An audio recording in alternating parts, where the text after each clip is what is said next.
हमारे पार्टी के जो नेता नवीन पटनायक जी ने वो क्लियरली मुझे निर्देश दिया था कि वह बिल के विरोध में बोलना है, विरोध में वोट देना है। पार्टी के जो लीडर हैं वो व्हिप जारी नहीं करके उसको छोड़ दिए।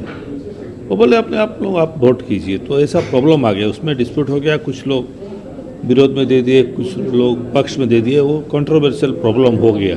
नवीन पटनायक जी हमको एश्योरेंस दिए हैं सारे माइनॉरिटीज़ को कि इसका इंक्वायरी करेंगे, क्या एक्चुअली हुआ है, क्यों ऐसा हुआ, क्योंकि उनका निर्देश था वॉक बिल को विरोध करना। भारतीय जनता पार्टी के वो कोई भी हद तक जा सकते हैं, वो अपना हर चीज़ में जीत के लिए या आगे बढ़ने के लिए ये 100% खतरनाक है, क्योंकि उन लोग का इरादा मुसलमानों को डेवलपमेंट के लिए नहीं है।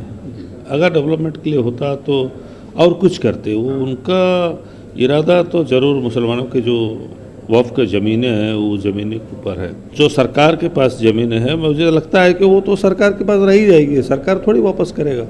तो ऐसा बहुत से राज्य हैं जिसमें वक्फ ज़मीन में गवर्नमेंट बिल्डिंग्स बने हैं, गवर्नमेंट एक्वायर करके रखी है। न केवल मुसलमान, हर जाति हर धर्म के लोग हमारे साथ हैं, सब वर्ग के लोग हमारे साथ हैं, जो कि देश को अच्छी तरह समझते हैं, संविधान को जो अच्छी तरह समझते हैं, उन लोग हमारे साथ हैं।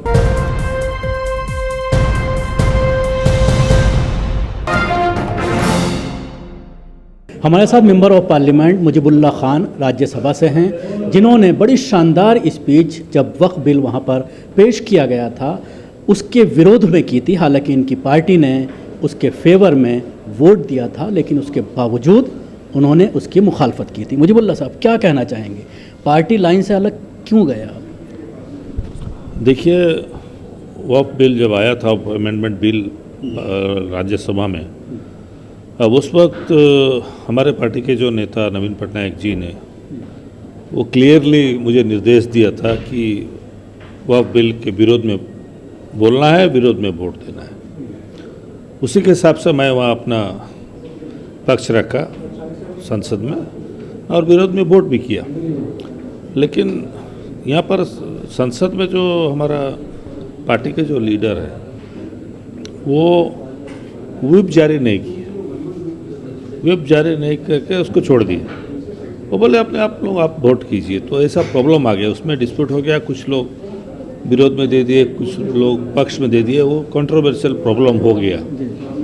तो इसी को लेके मैं उड़ीसा में ये बात रखा हमारे नेता के पास, नवीन पटनायक जी के पास, कि वो ऐसा गलती क्यों हुआ।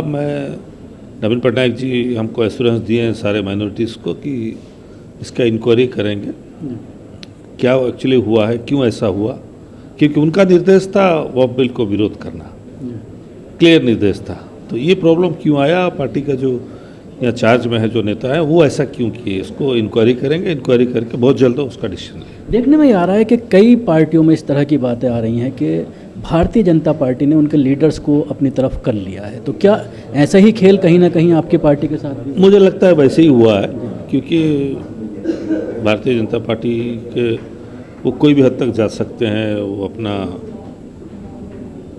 हर चीज़ में जीत के लिए या आगे बढ़ने के लिए अपना बात रखने। इस बिल को कितना ख़तरनाक मानते हैं? हालांकि भारतीय जनता पार्टी इसके फेवर में भी माहौल बनाने की कोशिश कर रही है।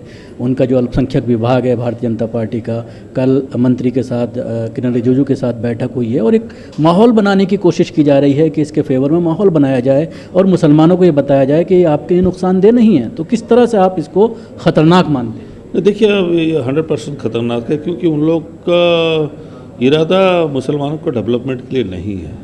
अगर डेवलपमेंट के लिए होता तो और कुछ करते। वो उनका इरादा तो ज़रूर मुसलमानों के जो वक्फ ज़मीनें हैं वो ज़मीनें के ऊपर है। और इसमें जो अमेंडमेंट में आया है कि जो सरकार के पास ज़मीनें हैं, मुझे लगता है कि वो तो सरकार के पास रह ही जाएगी, सरकार थोड़ी वापस करेगा। तो ऐसा बहुत से राज्य हैं जिसमें वक्फ ज़मीन में गवर्नमेंट बिल्डिंग्स बने हैं, गवर्नमेंट एक्वायर करके रखी है। तो काफ़ी राज्य सरकार तो इन्हीं के हैं, बीजेपी के हैं। तो वो ज़मीन तो और मिलेगा रहा, वो और तो मिलेगा नहीं। मुझे तो उम्मीद है वो ज़मीन सरकार के पास ही चले जाएगा, गवर्नमेंट के पास।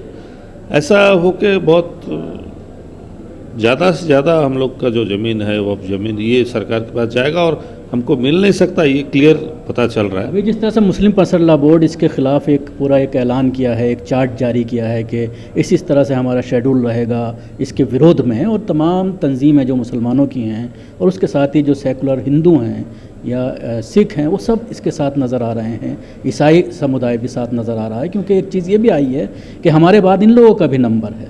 तो किस तरह से इस पूरे प्रोटेस्ट को आप देखते हैं? आज एक मीटिंग में भी आप यहाँ पर शामिल हुए हैं, तो किस तरह से मुसलमानों को एक प्लेटफॉर्म पर जमा होकर के विरोध करना चाहिए? देखिए, न केवल मुसलमान, हर जाति हर धर्म के लोग हमारे साथ हैं, सब वर्ग के लोग हमारे साथ हैं, जो कि देश को अच्छी तरह समझते हैं, संविधान को जो अच्छी तरह समझते हैं, उन लोग हमारे साथ हैं। और मैं उम्मीद करूंगा कि जहाँ जहाँ भी इस तरीके का मीटिंग होगा या सभा होगा, कुछ भी हो, मैं कोशिश करूंगा कि मैं हर जगह शामिल हूं। और देश के लोगों को इतना बताना चाहता हूं, बाबा साहब अम्बेडकर जो हमको संविधान दिए, उस संविधान में सबका समान अधिकार है। आज हमारे ज़मीनों का बात आया है, कल क्रिश्चियन लोगों का भी आएगा, परसों सिख भाइयों का भी आएगा। वो धीरे धीरे करके उसमें सबका प्रॉब्लम धीरे धीरे शुरू होगा। इस देश में ऐसा नहीं होना चाहिए। सुप्रीम कोर्ट में मामला पहुंचा है, तो क्या उम्मीद करते हैं कि इस पर स्टे हो जाना चाहिए? क्योंकि एक बात ये आ रही है, अगर स्टे नहीं होता, तारीख पे तारीख अगर मिलती है, जैसा कि 370 का मामला हुआ, तलाक का मामला हुआ, तो ये मामला जब लंबा खिंचेगा तो अधिकतर प्रॉपर्टीज़ पर कब्ज़ा हो जाएगा। तो क्या इमीडिएटली इस पर स्टे लगना चाहिए? देखिए, स्टे तो ज़रूर लगना चाहिए और हम सुप्रीम कोर्ट से उम्मीद भी करते हैं कि वो इंशाअल्लाह ज़रूर स्टे देगा सुप्रीम कोर्ट, क्योंकि ये बहुत ही मजहबी मामला भी है, ऐसा बात नहीं है। तो सब उम्मीद रखें हम लोग कि सुप्रीम कोर्ट स्टे देगा। अगर एक्सटेंशन होते होते चले गया तो ये बहुत ही तकलीफ वाली बात होगी।